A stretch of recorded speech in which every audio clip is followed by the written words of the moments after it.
Hey, I'm Justin. Welcome to Red Amp. Come on in and meet the crew. I'm Jody Boyd, and we are sitting in Red Amp Audio here on 9 West Gray Street, and we've been here since 2001. Myself and two other partners bought the building, and we got an architect from California who does nothing but studio design. His name is Peter Grunheisen, and he did the Fox Newman scoring stage in Los Angeles. He did all the Dave Matthews Band studios. He did Sony in Japan. A really great architect, and he came along, and we worked with him for about a year, and he designed this space, and we had to work with another local architect in Richmond, and so it was about a 2-year process to get this building built, and it's basically it's a real place that is designed for sound, because we basically gutted the entire inside of the building and started over. I mean, we went down to like the studs and the concrete, and I mean, when you looked in here from the front door, it was just like an open space. Once they gutted the entire, we had to just level it. Well, when you're building a building that's for sound, as we just said, there's so many things that go into it as far as what you're trying to either enhance or get rid of. Like, for instance, behind me, that tracking room right there, when you're recording music or anything, for example, you want to make sure that you're not getting the traffic rumble from outside, because there's tons of cars going by out there. And even if so, for instance, the floor that I'm sitting on is about maybe a half a foot above the real floor, the concrete floor. And basically all this wood that you see and all this stuff here, we're basically sitting on bumpers. So these rooms are rooms within a room.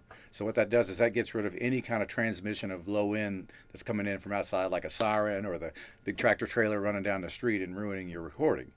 So that's one reason you want to have a guy that knows how to do that. The other reason is if you look around the rooms here, you'll see reflective surfaces as well as absorption type of surfaces. So, and also you'll see that there aren't any 90-degree angles in any of these rooms, because that what happens there, that's called a bass trap. And so, like, for instance, if I've got my speakers back there and I don't have the right angles back there, you're going to get strange bass, and you're not really going to hear what's really coming out. You're getting a false sense of how much low end is coming out of the speakers. So a lot of times, if you try these home, like we get a lot of records that guys try to mix in their homes, and they'll want us to either master them or mix them, and they've done some mixes, and as soon as they show up, the first thing we can tell is like the kick drum and the bass guitar are way too loud, because they're mixing in like a bedroom, and they're not really hearing the low end, because it's either getting trapped in the corner or something is odd going on. But their bedroom was not designed for mixing sound. So it shows up in here, and we have to do a whole lot of fixing and things like that, because like I said, bedrooms were not meant to. You can record some simple things like maybe an acoustic guitar or maybe mic up an electric guitar and get some good sounds, but you can't record like live drums and certain things and really get it right in a home environment.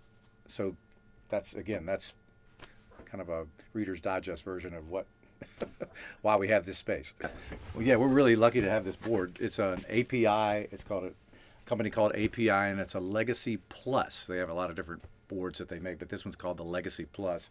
It's fully analog, even though it does have automation, which means it has flying faders.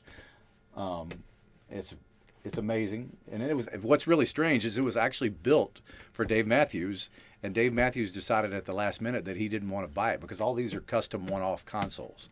So Dave Matthews had commissioned the company to build this console, and right when they finished it, he said, well, this one's only got 32 faders. I really want one that's got 60-some faders. So they were like, oh no, we're stuck with this console that we put. And so they're going to build him another one, but they're like, how are we going to get rid of this one? And I just happened to come along at the right time and bought it. So I got it brand new, even though it was like built for somebody else, because I think you have to stand in line for at least 2 or 3 years while they build these things, because it's it's a lot of analog components and a lot of man hours to build them, and that's why they're not cheap. So that's the story of the board.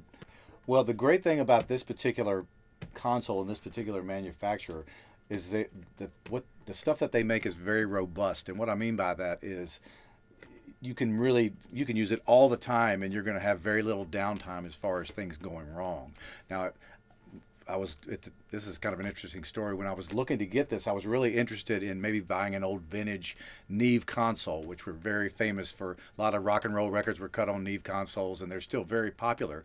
But they were all built like in the 1970s, and there's still a lot of them around, and they're awesome for rock and roll. I mean, they're just they just have a sound that's the sound of rock. But I really was interested in buying one of those. But after I started talking to people, I was talking to a guy in Nashville. They own one of those consoles at Blackbird Studios in Nashville, and the guy was telling me that they had bought it from another studio that was going out of business. They spent about $300,000 just buying the console, and then they spent about another $300,000 to refurbish it, which means they took all these parts out, cleaned them. You know, if there were transistors that were burned out or any kind of pieces that were burned out, they had to replace them. So they had at that time they had about $600,000 in this thing, and then they had to hire a full-time technician that could take these pieces and parts out on a fairly regular daily basis to clean them and make sure that they're working all the time. It's just because it's such old technology, and you know, it just breaks down all the time. But it sounds fantastic when it's working. Whereas this guy here has been sitting here for about 3 or 4 years now, and I think I've had maybe one little piece that I've had to take out and send back and let them repair it or whatever. So it's a matter of, you know, not having that downtime is why I decided to go with this, because I knew I could count on it and it was going to work. And, you know, when you've got clients sitting here and people are, you know, it's always time is money. You've got to hurry up and get it done. You can't have, you know, half of the console go out and not work. We don't have time for that. So that was a big part of it. Plus, it sounds fantastic. I would call this studio the across-the-board studio. And basically, we had to figure out how to survive in a small market. And Richmond is not a huge market. So when I started out, when I was working for some other studios, I was doing a lot of audio post for commercials and that kind of thing, which can be, you know, a really good paying gig.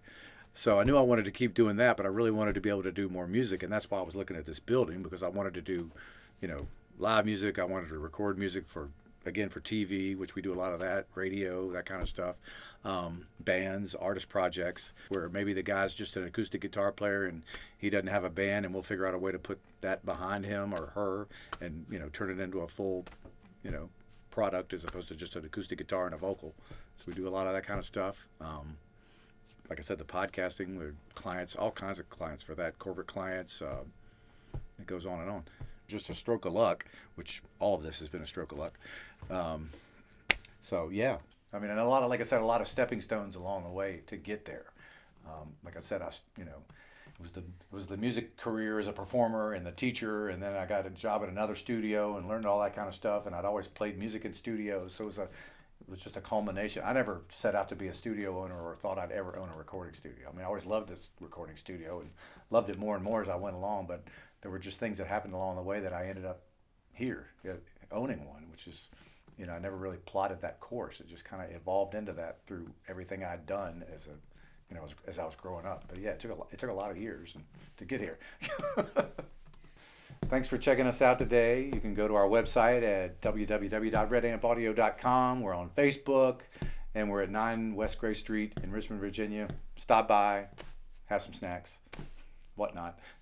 Thanks.